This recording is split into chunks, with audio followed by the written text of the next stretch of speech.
नमस्कार। घड़ी में रात के 8 बज चुके हैं और वक्त हो गया है हमारे खास बुलेटिन बांसवाड़ा पत्रिका का। आप देख रहे हैं बीबीसी राजस्थान और मैं हूं आपके साथ ईशा सिंह। चलिए शुरुआत करते हैं आज की सबसे बड़ी खबरों से। डालते हैं एक नजर आज की सुर्खियों पर। भाजपा बांसवाड़ा जिला कार्यकारिणी घोषित की गई। कुंजीलाल गायरी की टीम में युवा और अनुभवी चेहरों का मिश्रण। 2 किलो अफीम के मामले में 3 माह से फरार आरोपी गिरफ्तार। छोटी सादरी पुलिस ने बरखेड़ा बस स्टैंड के पास किया गिरफ्तार। बच्चों को बुनियादी तौर पर मजबूत बनाने का लिया संकल्प। मोटागांव क्लस्टर में हुई एफएलएन कार्यशाला। परतापुर के नागदा जैन मंदिर में फिर हुई चोरी। मंदिर की दान पेटी तोड़कर पैसे चुरा लगे चोर। जर्जर स्कूल भवनों को प्रतिबंधित करने के निर्देश। विद्यार्थी सुरक्षा सर्वोच्च प्राथमिकता देने के निर्देश। उदयपुर कलेक्ट्रेट में कांग्रेस का प्रदर्शन, जमकर नारेबाजी हुई। मोहनलाल सुखाड़िया की 109वीं जयंती पर पुष्पांजलि के बाद किया हंगामा। जर्जर स्कूल भवनों से छात्रों की पढ़ाई प्रभावित, ग्रामीणों में आक्रोश। बांसवाड़ा में बारिश का कहर, जामुड़ीपाड़ा स्कूल भवन ढहा, बड़ा हादसा टला। कुशलगढ़ से 50 कावड़ियों का जत्था उज्जैन महाकाल के लिए रवाना। उदयपुर में बेटी ब्याहो बहू पढ़ाओ संकल्प के साथ विप्र फाउंडेशन महिला प्रकोष्ठ ने मनाया सावन महोत्सव। कुशलगढ़ में दशा माता पर्व की धूम, घरों में पूजा अर्चना, गरबे और आरती। तो ये थी आज की खास सुर्खियां। अब खबरों को देखते हैं विस्तार से एक छोटे से ब्रेक के बाद। बने रहिए हमारे साथ। लियो इंटरनेशनल स्कूल बांसवाड़ा में 2025 के लिए एडमिशन्स ओपन हैं। यहाँ मिलती है एक्सपीरियंस टीचिंग फैकल्टी हर सब्जेक्ट में, जो बनाए पढ़ाई को इंटरेस्टिंग और इजी। यहाँ पर हैं शानदार स्पोर्ट्स फैसिलिटीज जैसे क्रिकेट, फुटबॉल, बास्केटबॉल, एथलेटिक्स और कई इंडोर आउटडोर गेम्स। बॉयज और गर्ल्स के लिए अलग अलग हॉस्टल की सुविधा, सेफ और कंफर्टेबल स्टे। हर एरिया के लिए ट्रांसपोर्ट फैसिलिटी भी अवेलेबल है। स्कूल में है modern science labs, computer lab और फुली अपडेटेड लाइब्रेरी। ये सिर्फ एक स्कूल नहीं, एक सपनों की शुरुआत है। तो देर किस बात की, आज ही एडमिशन के लिए कांटेक्ट करें लियो international school Banswara. Bharatiya Janata party के प्रदेशाध्यक्ष मदन राठौड़ के निर्देशानुसार बांसवाड़ा जिला अध्यक्ष कुंजीलाल गायरी ने जिला कार्यकारिणी की घोषणा कर दी है। इस नई टीम में युवा और अनुभवी चेहरों को जगह दी गई है। जिला उपाध्यक्ष के रूप में वीर बहादुर सिंह, संतोष हरिजन, दीपक जोशी, मनीलाल गुर्जर, यदुनाथ सिंह चुंडावत, ललित पाटीदार, कमलेश तंबोलिया और लीला पडियार को नियुक्त किया गया है। महामंत्री पद की जिम्मेदारी किरण जोशी, कहानी ग्रावत और जयपाल सिंह डाबी को सौंपी गई है। मंत्री पद पर विजयपाल पाटीदार, मयंक जैन, अर्जुन मैडा, ममता कटारा, सूर्य सिंह लवाना, कन्हैयालाल बुनकर, गजराज सिंह चारण और महेश तेरी को नियुक्त किया गया है। कोषाध्यक्ष पंकज मालोद बनाए गए हैं, जबकि भूपेंद्र सिंह चारण सह कोषाध्यक्ष का पद संभालेंगे। मीडिया प्रभारी के तौर पर गौरव सिंह राव और सह मीडिया प्रभारी के तौर पर सुबोध मालोद नियुक्त किए गए हैं। प्रवक्ता मंडल ने तपन मेधावत, पवन जैन, अनिल पटेल, भूपेंद्र कटारा और मनोहर व्यास को जगह मिली है। सोशल मीडिया संयोजक पद पर प्रभुलाल नीनामा और सोशल मीडिया सह संयोजक पद पर लक्ष्मीदत्त उपाध्याय को बनाया गया है। वहीं आईटी संयोजक पद पर ऋषिक खींची और आईटी सह संयोजक के पद पर रवि कलाल को नियुक्त किया गया है। कार्यकाल मंत्री के रूप में कन्हैयालाल राठौड़ और सह कार्यकाल मंत्री योगेश दिवाकर बनाए गए। अवैध मादक पदार्थों की तस्करी के खिलाफ जिला पुलिस को एक बड़ी सफलता हाथ लगी है। छोटी सादरी थाना क्षेत्र में 2 किलो 25 ग्राम अवैध अफीम के परिवहन के मामले में 3 माह से फरार चल रहे मुख्य आरोपी को पुलिस ने गिरफ्तार कर लिया है। सीआई प्रवीण टाक ने बताया कि 24 जुलाई को उप निरीक्षक निर्भय सिंह अपनी टीम के साथ गश्त के दौरान बरखेड़ा बस स्टैंड के पास पहुंचे, जहां एक व्यक्ति पिट्ठू बैग के साथ संदिग्ध अवस्था में खड़ा मिला। तलाशी लेने पर उसके बैग से 2 किलो 25 ग्राम अफीम बरामद हुई। पकड़े गए व्यक्ति की पहचान बुद्धाराम विश्नोई निवासी हरीम नगर, जोधपुर के रूप में हुई है। पूछताछ के दौरान बुद्धाराम ने बताया कि यह अफीम देवी सिंह सोधिया निवासी गोमाना से लेकर आया था। पुलिस ने तभी से देवी सिंह की तलाश शुरू कर दी थी, लेकिन वह पिछले 3 महीनों से फरार चल रहा था। गठित पुलिस टीम ने लगातार निगरानी और सूचनाओं के आधार पर आरोपी देवी सिंह को दबिश देकर डिटेन किया और पूछताछ के बाद गिरफ्तार कर लिया। बांसवाड़ा जिले के मोटा गांव स्थित राजकीय उच्च माध्यमिक विद्यालय में 5 गांव के कक्षा 5वीं तक के शिक्षकों की 1 दिवसीय कार्यशाला हुई। इसकी अध्यक्षता क्लस्टर प्रभारी इंद्र सिंह चौहान ने की। ब्लॉक आरपी जितेंद्र जैन मुख्य अतिथि थे। साथ ही देवी शंकर मेहता व शिक्षक रमेश चंद्र व्यास के साथ अजीम प्रेम जी फाउंडेशन के विनायक शर्मा विशिष्ट अतिथि के रूप में मौजूद रहे। कार्यशाला में मोटा गांव, अमर सिंह का गड़ा, जगपुरा, सोनामगरी व नागवाला डिंडोरिया गांव के शिक्षकों ने भाग लिया। कार्यशाला के माध्यम से शिक्षण प्रक्रिया में सुधार, शिक्षा को प्रभावित तरीके से बताने, कक्षा गतिविधियों में सुधार आदि के बारे में जानकारी दी गई। अतिथियों ने कहा कि शिक्षक बच्चे के प्रारंभिक विकास की नींव होते हैं। ऐसे में बच्चों की बुनियादी तौर पर मजबूत करना जरूरी है। उन्होंने रोजाना डायरी संधारण, मूल्यांकन आदि विषय पर विस्तार से जानकारी दी। विनायक दत्त शर्मा ने शैक्षिक गतिविधियों का प्रदर्शन किया। कार्यशाला में प्रहलाद सिंह, देवीलाल नायक, नारायण लाल रावल, मुकेश शर्मा आदि मौजूद रहे।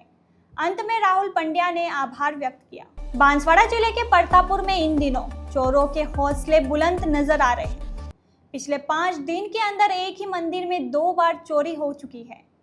खास बात यह है कि लगभग 5 दिन पहले जिस जैन मंदिर में भगवान की मूर्तियां चोरी हुई थी और पुलिस ने तत्परता से चोर को महज 12 घंटों के भीतर गिरफ्तार कर चोरी का खुलासा किया था, उसी मंदिर को एक बार फिर चोरों ने निशाना बनाया है। समाज के हितेश कोठिया ने बताया कि बुधवार रात करीबन 2 बजे फिर से मंदिर में रखी दान पेटी को तोड़कर चोरों द्वारा पैसे चोरी किए गए। घटना मंदिर में लगे सीसीटीवी कैमरे में कैद हो गई है। सूचना पर गढ़ी थाना पुलिस मौके पर पहुंचकर जांच के लिए जुट गई है। लगातार हो रही चोरियों को लेकर जैन समाज में रोष व्याप्त है। वहीं पुलिस के लिए भी ये चोरी एक चुनौती बन चुकी है। हालांकि पुलिस ने पहले हुई चोरी का महज 12 घंटों में ही खुलासा कर आरोपी को धर दबोचा था। अब देखने वाली बात यह है कि इस चोरी के बाद पुलिस को कितनी जल्दी सफलता मिलती है।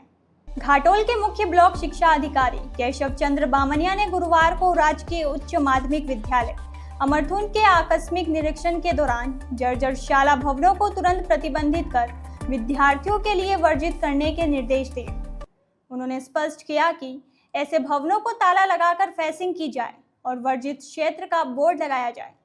उन्होंने कहा कि विद्यार्थियों की सुरक्षा सर्वोच्च प्राथमिकता है और इसमें किसी भी तरह की लापरवाही बर्दाश्त नहीं की जाएगी। बामनिया ने हाल ही में झालावाड़ और जैसलमेर में स्कूल दुर्घटनाओं में बच्चों की मौत पर गहरा दुख व्यक्त किया और छात्र सुरक्षा को राज्य सरकार व शिक्षा विभाग की पहली प्राथमिकता बताया। उन्होंने स्कूलों को इंस्पायर अवार्ड के लिए कम से कम 5 वैज्ञानिक मॉडल दर्ज कराने, इको क्लब का पंजीयन कराने, वृक्षारोपण कर जियो टैगिंग करने, स्टाफ की ऑनलाइन उपस्थिति सुनिश्चित करने और 10% नामांकन वृद्धि दर्ज करने जैसे कई निर्देश दिए। इस अवसर पर राज्य शिक्षा सेवा अधिकारी जितेंद्र जैन ने घाटोल की जिला और ब्लॉक रैंकिंग सुधारने पर जोर दिया। राजकीय उच्च माध्यमिक विद्यालय अमरथुन के संस्था प्रधान अरुण व्यास ने रिक्त पदों को भरने, 10 नए कमरों की स्वीकृति, NSS, NCC यूनिट और बालिका छात्रावास निर्माण की मांग की। उन्होंने नामांकन वृद्धि में अमरथुन के घाटोल ब्लॉक में द्वितीय स्थान पर आने पर प्रसन्नता व्यक्त की। बैठक में कई शिक्षाविदों और नोडल अधिकारियों ने विद्यालयों की समस्याओं को रेखांकित किया। शिक्षक दिलीप कुमार मीना ने उल्लेखनीय सेवाओं की प्रशंसा की गई। आधुनिक राजस्थान के निर्माता पूर्व मुख्यमंत्री मोहनलाल सुखाड़िया के 109वीं जयंती के दिन कांग्रेस पार्टी के पदाधिकारी जिला कलेक्ट्रेट पर पहुंचे और विरोध प्रदर्शन किया। इससे पहले सुखाड़िया की समाधि पर पुष्पांजलि की। मामला यह है कि 11 अप्रैल को उदयपुर में अंधड़ आया था। इस अंधड़ में सुखाड़िया सर्किल पर लगी 17 बार मुख्यमंत्री रहे मोहनलाल सुखाड़िया की आदमकद मूर्ति नीचे गिर गई थी। इस मूर्ति को उठाकर फायर ब्रिगेड स्टेशन पर रखी गई। 100 से ज़्यादा दिन हो जाने के बाद भी उस मूर्ति की सूध नहीं ली गई, जिससे वह खंडित हो गई। इसी को लेकर कांग्रेस ने विरोध प्रदर्शन किया। कांग्रेस नेता पूर्व सीएम सुखाड़िया का फोटो लेकर प्रदर्शन करने पहुंचे और ज्ञापन देकर नई मूर्ति स्थापित करने की मांग की। मूर्ति 12 अप्रैल को गिरी थी। उस दिन बहुत आंधी तूफान था और जो ये मूर्ति गिरी, मेरे फादर अरुण जी सुखाड़िया वहाँ पे खड़े रहे 4 घंटे तक। फतेह सिंह जी हमारे शहर अध्यक्ष वहाँ पे खड़े रहे और हमने वहाँ पे खड़े होके इस मूर्ति को जो गोडाउन था नगर निगम का वहाँ भेजा। पर ये दुर्भाग्य की बात है, मैंने स्वयं चिट्ठी सीएम को लिखी है, गवर्नर साहब कटारिया साहब ने भी चिट्ठी यहाँ पे कलेक्टर साहब को लिखी थी, पर उसके बावजूद करीब 2.5-3 महीने हो गए हैं, अभी तक कुछ कार्यवाही नहीं हुई। ये सुखाड़िया जी खाली कांग्रेस के नहीं थे, उस पूरे मेवाड़ के और पूरे इस प्रदेश के थे। आज उन्होंने शहर में इतना योगदान दिया है, क्या एक मूर्ति 3 महीने बाद तक नहीं लग सकती थी? प्रशासन ये सोचने में लगा रहा नई मूर्ति बनेगी, इसी को ठीक कराएंगे।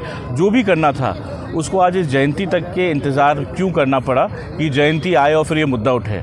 क्या उनकी ये सच्ची श्रद्धांजलि शहरवासी और प्रशासन और शासन की तरफ से नहीं थी कि मूर्ति टाइम पे लग जाती?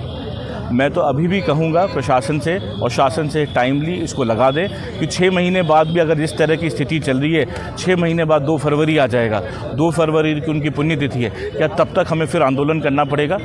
तो मैं सबसे, चाहे वो मेवाड़ जन हो, कांग्रेस जन हो और उदयपुर वासियों से दरख्वास्त उन सुखाड़िया जी के प्रति उनकी श्रद्धांजलि यही रहेगी कि जितना अपने अपने स्तर पर कोशिश कर सके इस मूर्ति को वापस से स्थापित करें। आज हमारे भूतपूर्व मुख्यमंत्री स्वर्गीय मोहनलाल जी सुखाड़िया की 109वीं जयंती पर हम उन्हें हार्दिक श्रद्धांजलि अर्पित करते हैं। और आज इस अवसर पर खासकर हम सभी कांग्रेस जन और मेवाड़ वासी मतलब उनके बताए हुए रास्ते पर चलने का प्रण लेते हैं कि जिस तरह से सुखाड़िया जी ने उदयपुर शहर में आज जो प्राण फूंक दिए, जिसमें आज देवास बांध और अनेक राजस्थान में जो उपलब्धियां सुखाड़िया साहब ने जो 17 साल मुख्यमंत्री रहकर कार्य किया है, उसे राजस्थान नहीं पूरा भारत नहीं भुला सकेगा। परंतु बड़े अफसोस की बात है कि आज से 111 दिन पहले, आज 3 महीने 3.5 महीने हो गए, सुखाड़िया सर्किल पे जो आदमकद मूर्ति थी सुखाड़िया साहब की, मूर्ति गिरने के बाद इस नाकाम सरकार जो भारतीय जनता पार्टी की सरकार है, प्रशासन को हमने बार बार निवेदन करने के बावजूद उस मूर्ति को अभी तक लगाया नहीं गया। ये भारतीय जनता पार्टी की सोच को दर्शाता है। किस तरह से एक जो हमारे सुखाड़िया साहब जो थे मुख्यमंत्री कांग्रेस परिवार से, आज उनकी मूर्ति को जिस तरह से उन्होंने रख रखा है वो बहुत ही दुर्भाग्यपूर्ण है। हम सभी इस भारतीय जनता पार्टी के और इस प्रशासन के इस कर्म की निंदा करते हैं। बांसवाड़ा पत्रिका में एक छोटा सा विराम। जल्द ही लौटते हैं कुछ और अहम खबरों के साथ। देखते रहिए BBC राजस्थान। लियो इंटरनेशनल स्कूल बांसवाड़ा में 2025 के लिए एडमिशन्स ओपन हैं। यहाँ मिलती है एक्सपीरियंस टीचिंग फैकल्टी हर सब्जेक्ट में, जो बनाए पढ़ाई को इंटरेस्टिंग और इजी। यहाँ पर हैं शानदार स्पोर्ट्स फैसिलिटीज जैसे क्रिकेट, फुटबॉल, बास्केटबॉल, एथलेटिक्स और कई इंडोर आउटडोर गेम्स।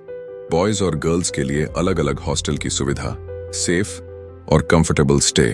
हर एरिया के लिए ट्रांसपोर्ट फैसिलिटी भी अवेलेबल है। स्कूल में है modern science labs, computer lab और फुली अपडेटेड लाइब्रेरी। ये सिर्फ एक स्कूल नहीं, एक सपनों की शुरुआत है। तो देर किस बात की, आज ही एडमिशन के लिए कांटेक्ट करें लियो इंटरनेशनल स्कूल बांसवाड़ा। ब्रेक के बाद एक बार फिर आपका स्वागत है बांसवाड़ा पत्रिका में। बढ़ते हैं आगे की खबरों की ओर। बांसवाड़ा जिले के सज्जनगढ़ उपखंड की हिम्मतगढ़ पंचायत में शिक्षा व्यवस्था बदहाल स्थिति में है। यहाँ के सतसेराबड़ी और कब्बा की छायन प्राथमिक विद्यालयों के भवन और बरामदे पूरी तरह से जर्जर हो चुके हैं, जिससे बच्चों को पढ़ाने के लिए सुरक्षित जगह नहीं बची है। गांव में भी कोई वैकल्पिक स्थान उपलब्ध न होने से ग्रामीणों में खासा आक्रोश है। इतना ही नहीं, हिम्मतगढ़ सीनियर स्कूल की हालत भी दयनीय है। इस स्कूल के 3 भवन भी पूरी तरह से जर्जर हो चुके हैं और बरसात में छत से पानी टपकता है। ग्रामीणों और स्कूल प्रबंधन ने इस गंभीर समस्या को लेकर चिंता व्यक्त की है। हाल ही में सरपंच कांतिलाल, पीईओ सज्जन सिंह जाट और हिम्मतगढ़ सचिव मुकेश पटेल व तोल सिंह ने ग्रामीणों और संस्था प्रधान राजेंद्र नीनामा व गणेश लाल कटारा के साथ मिलकर स्थिति का जायजा लिया। ग्रामीणों और स्कूल स्टाफ ने मिलकर ब्लॉक शिक्षा अधिकारी और एसडीएम के नाम पत्र लिखकर इन जर्जर भवनों की मरम्मत या नए निर्माण की मांग की है। ग्रामीणों का कहना है कि अगर जल्द ही इस समस्या का समाधान नहीं किया गया तो बच्चों की शिक्षा बुरी तरह से प्रभावित होगी। उन्होंने प्रशासन से तुरंत इस ओर ध्यान देने और आवश्यक कदम उठाने की अपील की है। बांसवाड़ा जिले की झुपेल ग्राम पंचायत के जामुड़ीपाड़ा गांव में स्थित प्राथमिक विद्यालय का भवन पूरी तरह से ढह गया है। गनीमत रही कि यह घटना देर रात को हुई जब बच्चे स्कूल में मौजूद नहीं थे, अन्यथा एक बड़ा जान माल का नुकसान हो सकता था। जानकारी के अनुसार लगातार हो रही मूसलाधार बारिश के कारण जामुड़ीपाड़ा प्राथमिक विद्यालय का जर्जर भवन रात में अचानक गिर गया। सुबह जब ग्रामीणों और जनप्रतिनिधियों को इसकी जानकारी मिली तो वे तुरंत मौके पर पहुंचे। यह विद्यालय 48 बच्चों के भविष्य का आधार था जो अब बिना छत के रह गए हैं। घटना की सूचना मिलते ही शिक्षा विभाग के अधिकारी भी मौके पर पहुंचे और स्थिति का जायजा लिया। अधिकारियों ने पूरे स्कूल भवन को तत्काल गिराने के निर्देश दिए हैं ताकि भविष्य में किसी भी अप्रिय घटना से बचा जा सके।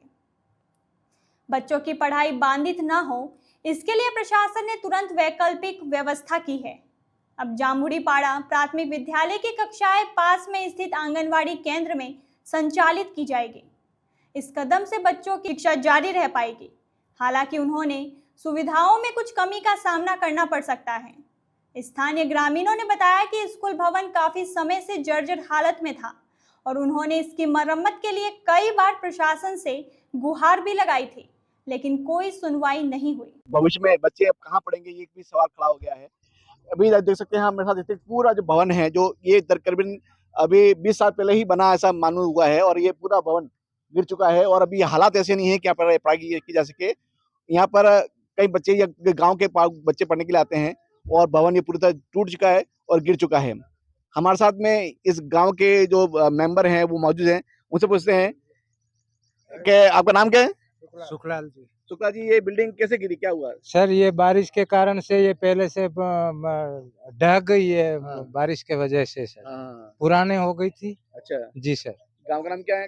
जामुड़ीपाड़ा जुपेल। अच्छा अच्छा। तो कहाँ के बच्चे आते पढ़ने के लिए आते हैं यहाँ सर पूरे गांव के आते हैं जामुड़ीपाड़ा से सर। हाँ हाँ। जी सर। तो पहले इसको जर्जर थी कि क्या हुआ था? हाँ जी सर, जर्जर थी पहले से, उस समय से वो उसकी वजह से ही सर गिर गई है। अच्छा अच्छा। जी, और यहाँ जो बोवरियापाड़ा और जामुड़ीपाड़ा दोनों गांव के सर यहाँ पढ़ने के लिए आते हैं। अब ये जो स्कूल टूट गया, अब क्या होगा, कैसे होगा? सर इसका सुधारीकरण किया जाएगा सर। ये बच्चे कब कहाँ पढ़ेंगे? तो सर बच्चे की पढ़ने की थोड़ी समस्या है, फिर भी हम यहाँ आंगनवाड़ी केंद्र पे सर को पढ़ाएंगे सर। जी सर।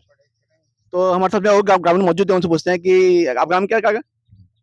हरजी भगत।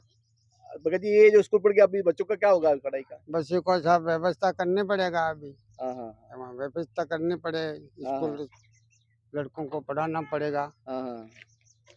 व्यवस्था करनी पड़ेगी। हमारे साथ में इस विद्यालय के शिक्षक भी मौजूद है, उनसे पूछते हैं कि कैसे क्या गिरा, मामला ये हुआ? सर कल रात को एक हिस्सा अचानक भरभरा के गिर गया और सुबह आके देखा तो पूरा हिस्सा गिरा हुआ था। तो हमने पीओ सर और सीबीओ सर से बात की तो उन्होंने कहा कि अभी जयन साहब आए थे, वैकल्पिक व्यवस्था करके इसको भी गिराओ और आगे आंगनवाड़ी में अभी अध्ययन कराओ कितने बच्चों बच्चे को। पढ़ते हैं यहाँ पे? अभी यहाँ 48 बच्चे 48 बच्चे पढ़ रहे हैं। 48 बच्चे। तो ये बिल्डिंग कब बनी थी? ये बिल्डिंग सन 2001 के लगभग बनी थी। अच्छा, तो पहले आपने कोई सूचना दी थी बिल्डिंग जर्जर की? हाँ, हमने सीबीओ सर में सर को फाइल जमा करवाई है। अच्छा अच्छा। और इसको जमीन दोज के लिए फाइल हमने प्रेषित कर दी। नहीं, पहले आपने बताया था जर्जर स्कूल है ये? हाँ, हमने 2020 से हम लगातार दे रहे हैं कि ये जर्जर भवन है और कभी भी बड़ा हादसा हो सकता है और हम इसकी पत्रावली हम भेजते रहते हैं। तो आपने देखा जैसे कि होता है कि काफी समय से ये जर्जर स्कूल है, इसके बारे में पत्रावली चल रही है, उसके बावजूद इसकी सूद नहीं ली और आज नतीजा ये हुआ कि देर रात को ये इसका स्कूल का बिल्डिंग है वो गिर गई। गनीमत ये रही कि देर रात का हादसा हुआ और बच्चे नहीं थे, वरना कभी भी कोई बड़ा हादसा हो सकता था। जामुड़ीपाड़ा गांव ग्राउंड रिपोर्ट से BBC राजस्थान के लिए सुभाष मेहता। बांसवाड़ा जिले के कुशलगढ़ उपखंड क्षेत्र के खेड़ा धरती घाटा क्षेत्र स्थित मध्य प्रदेश की सीमा से सटे बड़ी सरवा से आज 50 कांवड़ियों का एक जत्था मध्य प्रदेश के उज्जैन में बाबा महाकाल के दर्शन के लिए रवाना हुआ। पंडित आनंद जोशी ने बताया कि कांवड़ियों ने बड़ी सरवा से महादेव मंदिर से दर्शन कर अपनी यात्रा का शुभारंभ किया। डीजे पर भक्ति धुनों और कांवड़िया शिव के धाम जैसे भजनों पर सभी शिव भक्त झूम उठे।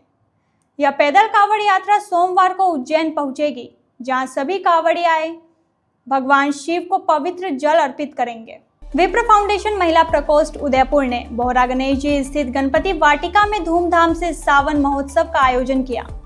विप्र फाउंडेशन जोन 1A के प्रदेश संरक्षक कुसुम शर्मा, विप्र फाउंडेशन महिला उत्पीड़न प्रकोष्ठ की प्रदेश संयोजक अर्चना शर्मा और विप्र फाउंडेशन महिला प्रकोष्ठ की उदयपुर शहर जिला अध्यक्ष चित्रा मेनारिया के नेतृत्व में इस कार्यक्रम में विप्र समाज की लगभग 125 महिला पदाधिकारियों ने भाग लिया।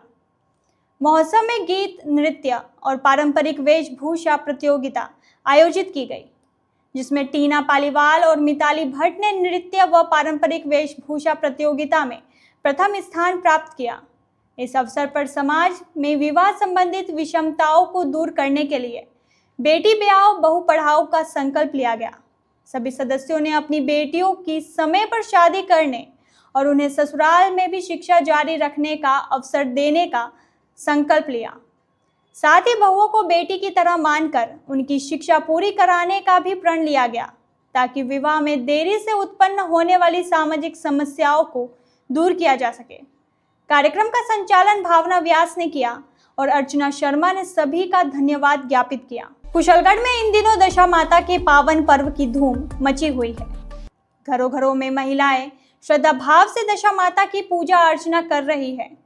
इस अवसर पर दशा माता का डोरा बांधा जा रहा है और विशेष रूप से दशा माता की कथा का श्रवण किया जा रहा है। रात्रि में आरती के बाद महिलाएं उत्साह के साथ गरबा रास कर रही है। दशा माता की कथा में रानी दमयंती द्वारा दशा माता की पूजा और धागे का महत्व का वर्णन किया गया है। यह व्रत दरिद्रता को दूर करने और अशुभ ग्रहों की दशा को शांत करने के लिए किया जाता है। तो ये थी आज की बड़ी खबरें। ऐसी ही सटीक और तेज खबरों के लिए देखते रहिए रोजाना रात 8 बजे बांसवाड़ा पत्रिका। अगर आप भी अपने क्षेत्र, संस्था, समाज या संगठन की खबरें हमारे साथ साझा करना चाहते हैं तो हमें संपर्क करें 9414102499 पर और प्रदेश की हर ताजा जानकारी के लिए सब्सक्राइब करें हमारे इंस्टाग्राम और यूट्यूब चैनल BBC राजस्थान।